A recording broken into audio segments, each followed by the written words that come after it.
وہ بولی دراصل مجھے ایک لڑکی کے بارے میں جاننا تھا۔ لڑکی کے بارے میں؟ عبدل نے حیرت سے پوچھا۔ اسے پہلے دیکھا اور پھر اپنا ہاجرہ کو۔ ہاں عبدل بھائی، فرسٹ فلور پر ایک دبلی پتلی سی لڑکی رہتی تھی جو روزانہ چھت پر میرے ساتھ واک کرنے بھی آتی تھی، مگر وہ کافی دنوں سے نہیں آ رہی۔ عبدل نے پوچھا کیا آپ اس کا نام جانتی ہیں؟ اس کا نام مالا ہے، گوری سی ہے اور بہت لمبے بال ہیں، بہت لمبے بالوں والی لڑکی تو میں نے یہاں کبھی نہیں دیکھی۔ ہاں فیصل صاحب کی بیٹی ہے، فلیٹ نمبر 107 میں۔ نام تو اس کا مجھے نہیں پتا لیکن بال کافی لمبے ہیں۔ ایک دفعہ ایسے ہی میری نظر پڑ گئی تھی۔ آپ وہاں جا کر پوچھ لیں، شاید وہ آپ کی مشکل حل کر دیں۔ عبدل کی بات سنتے ہی وہ وہاں نہیں رکی بلکہ تیز تیز چلتی فرسٹ فلور فلیٹ نمبر 107 کے سامنے آ کھڑی ہوئی اور بنا سوچے سمجھے بل پر ہاتھ رکھ دیا۔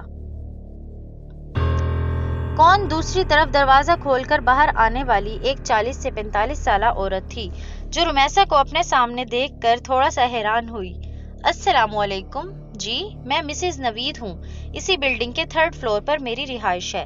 مجھے دراصل مالا سے ملنا ہے۔ تیز تیز بولتے ہوئے اس نے جلدی سے اپنا مدعا بیان کر دیا۔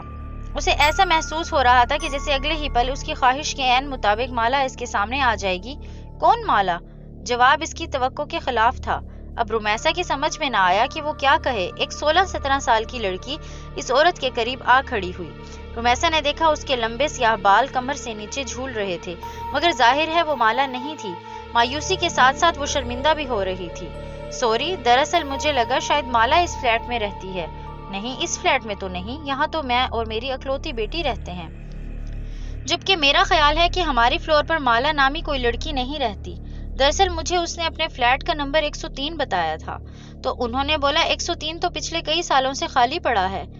بہت سال پہلے یہاں ایک فیملی آباد تھی، پھر ان کے ساتھ ایک ایسا حادثہ ہوا کہ وہ لوگ گھر چھوڑ کر چلے گئے، دوبارہ یہاں نہیں آئے۔ دروازے پر کھڑے کھڑے اس خاتون نے رمیسا کو تفصیل بتانا شروع کر دی۔ نہ چاہتے ہوئے بھی رمیسا پوچھ بیٹھی، کون سا حادثہ؟ وہ خاتون بولی، سنا ہے ان کی جوان بیٹی کہیں اچانک غائب ہو گئی تھی، بہت تلاش کیا مگر وہ نہ ملی۔ شاید بدنامی سے بچنے کے لیے اس کے ماں باپ یہ گھر چھوڑ کر چلے گئے، لیکن ان کے جانے کے کچھ دنوں بعد فلیٹ سے اٹھنے والی بدبو نے سب کو اپنی جانب متوجہ کر لیا۔ جب پولیس تالا توڑ کر اندر داخل ہوئی تو ایک نوجوان لڑکی کی تعفن شدہ لاش پڑی تھی۔ اس کی بدبو نے پورے محلے کو اپنی لپیٹ میں لیا ہوا تھا۔ بولتے بولتے وہ خاتون ایک پل کے لیے خاموش ہو گئی۔ رمیسا نے پلٹ کر فلیٹ نمبر 103 کے دروازہ پر نظر ڈالی، مگر لڑکی تو غائب ہوئی تھی، پھر لاش گھر سے کیسے ملی؟ رمیسا نے حیرت سے سوال کیا۔ یہی بات تو آج تک کسی کی سمجھ میں نہیں آئی کہ آخر وہ مرد عورت کون تھے۔ کیا واقعی وہ اس لڑکی کے ماں باپ تھے جو اپنی بیٹی کی لاش کو اس طرح فلیٹ میں چھوڑ کر بھاگ گئے؟ پولیس کا خیال تھا کہ شاید وہ لڑکی واپس آ گئی تھی جسے اس کے باپ نے غیرت کے نام پر قتل کر دیا اور لاش کو گھر میں چھوڑ کر بھاگ گئے۔ اف، اس قدر صفاقی! رمیسا نے خوف سے جھرجھری لی۔ ہاں، یہی وجہ ہے کہ یہ فلیٹ دوبارہ آباد نہیں ہوا۔ قاتل اسے ویران کر کے نکل گئے اور پھر چاہنے کے باوجود کوئی اسے دوبارہ آباد نہ کر سکا۔ ایک ڈر اور خوف اس فلیٹ کے حوالے سے ایسا لوگوں میں اجاگر ہوا کہ شاید ابھی تک دور نہیں ہوا۔ ارے میں یہاں کھڑے کھڑے ہی سب باتیں کر رہی ہوں، آپ اندر تو آئیں۔ شاید اس عورت کو احساس ہو گیا تھا کہ پچھلے آدھے گھنٹے سے وہ رمیسا کے ساتھ دروازے پر ہی کھڑی تھی۔ نہیں شکریہ، اب میں جاؤں گی، میرے میاں کے گھر آنے کا وقت ہو گیا ہے۔ معذرت کرتی رمیسا اوپر آ گئی اور پھر کئی دن لگ گئے رمیسا کو وہ کہانی بھلانے میں جس کے مطابق فلیٹ سے جوان لڑکی کی بدبو والی لاش ملی تھی، اور شاید اس کے اس طرح مارنے میں سگے باپ کا بھی ہاتھ تھا۔ دنیا اتنی ظالم ہوتی ہے، یہ بات اسے چند گھنٹے پہلے ہی پتہ چلی، جسے وہ آنے والے کئی دنوں تک سوچ سوچ کر بے حال ہوتی رہی۔ رمیسا فلیٹ نمبر 103 کا حادثہ چند ہی دنوں میں بالکل فراموش کر بیٹھی، مگر مالا کی تلاش اس کے وجود کے اندر کہیں انتظار کر رہی تھی کہ شاید کبھی زندگی میں اسے مالا دوبارہ ملے۔ یہی وجہ تھی کہ وہ بلڈنگ میں آنے جانے والی ہر لڑکی کو غور سے دیکھتی۔ کبھی جو کسی ڈپارٹمنٹل سٹور میں جانا ہوتا تو اس کی متلاشی نگاہیں مالا کو ہی ڈھونڈتی رہتی۔ سڑک سے گزرنے والی ہر لڑکی میں وہ مالا کو تلاشتی، مگر مالا نہ جانے کہاں گم ہو گئی تھی، جو ہر بار رمیسا کی تلاش کو ناکامی کا منہ دیکھنا پڑتا۔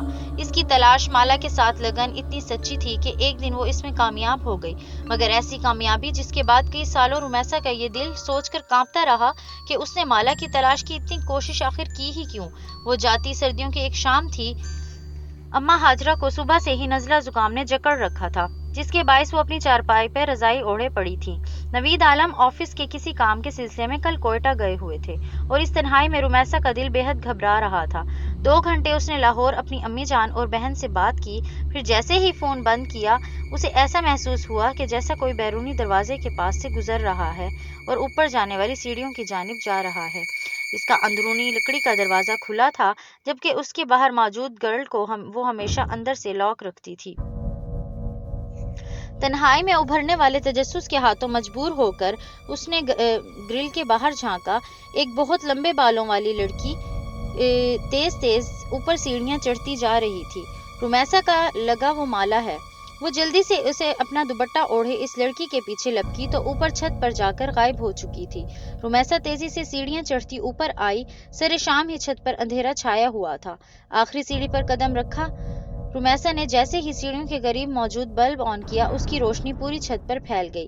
مالا، مالا! اوپر چڑھتے اس نے آواز لگائی۔ اس کی آواز پر کسی نے کوئی جواب نہیں دیا۔ رمیسا نے تھوڑا مزید آگے بڑھ کر دیکھا، چاروں طرف ایک دھوکا لگا، چھت بالکل خالی پڑی تھی۔ وہ ایک دم گھبرا کر واپس پلٹی تو اس کا پاؤں اس کالے بڑے بلے سے ٹکرا گیا۔ وہ ہمیشہ مالا کو خوف زدہ کر دیتا تھا۔ بلے نے بلبلا کر رمیسا کی جانب دیکھا۔ اس کی چمکتی موٹی کانچ جیسی آنکھوں میں جانے کیا تھا کہ رمیسا ایک خوف زدہ ہو کر نیچے بھاگی۔ کانپتے ہاتھوں سے گرل کا لاک کھولا تو سامنے ہی اماں ہاجرہ کھڑی تھیں۔ بیٹا تم کہاں چلی گئی تھی؟ نوید صاحب کا فون آیا تھا، تمہاری خیریت پوچھ رہے تھے، انہیں فون کر کے جواب دو۔ بات کرتے کرتے اماں ہاجرہ کو احساس ہوا کہ رمیسا کچھ گھبرائی ہوئی ہے۔ کیا بات ہے بیٹا؟ سب خیر تو ہے نا؟ جواباً رمیسا نے کچھ دیر قبل والا سارا واقعہ سنا دیا، جسے سنتے ہی اماں ہاجرہ نے اس کی طرف دیکھتے ہوئے کہا، میری بات مانو تو بیٹا اس لڑکی کو بھول جاؤ، کیونکہ مجھے ایسا محسوس ہو رہا ہے جیسے تم نے اسے اپنے حواسوں پر پوری طرح سوار کر لیا ہے۔ وہ تمہارے خیالوں سے نکل کر ایک شکل میں ڈھل گئی ہے جو تمہیں ہر وقت یہاں وہاں دکھائی دے رہی ہے۔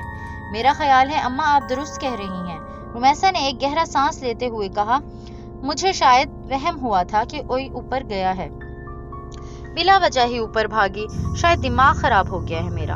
اور رات کے کھانے تک وہ شام کا واقعہ بالکل بھول چکی تھی۔ کھانا کھا کر اس نے نوید سے فون پر بات کی، پھر کافی بنا کر ٹی وی کے سامنے آ بیٹھی۔ جب اس پل باہر ہلکی ہلکی بارش شروع ہو گئی، رمیسا کافی کا کپ لے کر اپنے کمرے میں موجود کھڑکی کے سامنے آ گئی۔ ابھی اس نے پردہ ہٹا کر باہر دیکھا ہی تھا کہ اسے محسوس ہوا سامنے قبرستان کے بیچوں بیچ کوئی کھڑا ہے۔ وہ جلدی سے کھڑکی کی آڑ میں ہو گئی، شاید کوئی چور یا ڈاکو ہو، یا پھر کوئی غریب کچرا چننے والا بچہ جو شاید بارش سے پناہ لینے کے لیے رات کے اس پہر قبرستان میں آیا ہو۔ ایسے ہی وقت گزاری کے طور پر رمیسا اسے دیکھ رہی تھی۔ جب وہ سایہ آہستہ آہستہ چلتا ہوا قبرستان سے باہر نکل آیا، رمیسا نے دیکھا وہ ایک لڑکی تھی جو دھیرے دھیرے چلتی روڈ پر لگے پیلے بلب کے نیچے آ کھڑی ہوئی۔ لمبے سیاہ بال اس کی پشت پر پھیلے ہوئے تھے۔ وہ یقیناً مالا تھی، جو کہ رمیسا کا وہم ہرگز نہیں تھی۔ اس نے جلدی سے کھڑکی کھول کر نیچے جھانکا تاکہ مالا کو آواز دے کر اپنی طرف متوجہ کر سکے، لیکن اس کے آواز دینے سے قبل ہی مالا نے بجلی کے کھمبے کے پاس کھڑے ہو کر اوپر دیکھا۔ اتنی دور سے بھی رمیسا کو لگا کہ مالا اس کی طرف دیکھ کر مسکرا رہی تھی۔ مالا کی مسکراہٹ میں نہ جانے ایسا کیا تھا کہ رمیسا خوف زدہ ہو کر تھوڑا پیچھے ہو گئی، جبکہ اسی پل مالا پلٹی اور سست قدمی سے چلتی قبرستان کے اندر داخل ہو گئی۔ اس کے اندر داخل ہوتے ہی فضا میں پھیلا اندھیرا مزید گہرا ہو گیا۔ رمیسا نے آنکھیں پھاڑ کر چاروں طرف دیکھا، وہ قبرستان بالکل خالی تھا۔ اف میرے خدا! خوف کی ایک جھرجھری نے اسے اپنی طرف لپیٹ میں لے لیا کہ وہ کھڑے زمین پر گر گئی۔ زمین پر گرتے وقت مالا کے الفاظ اس کے کانوں میں گونج رہے تھے، بارش کی بوندیں میرے جسم پر آگ کی طرح برستی ہیں۔ تم نے کبھی کسی کو جلتے ہوئے دیکھا ہے؟ جلنے کی تکلیف اور اس کے ساتھ رمیسا بے ہوش ہو گئی۔ جب اسے ہوش آیا تو اس کی امی اور نوید عالم دونوں ہسپتال میں اس کے پاس موجود تھے۔ بقول نوید کے رمیسا 1 ہفتے بعد ہوش میں آئی تھی۔ وہ کیوں بے ہوش ہوئی تھی اور وہ یہ چاہ کر کسی کو بتا نہ سکی، مگر اس کی حالت کے پیش نظر بغیر اس کے کہے اپنا گھر تبدیل کر لیا، اور زندگی میں دوبارہ وہ کبھی اس طرف نہ گئی جہاں آخری بار اس نے مالا کو دیکھا تھا۔ مالا کون تھی، کہاں رہتی تھی، یہ سب جاننے کی خواہش دم توڑ گئی تھی، یا شاید وہ جان گئی تھی مالا کی اصل حقیقت کیا ہے۔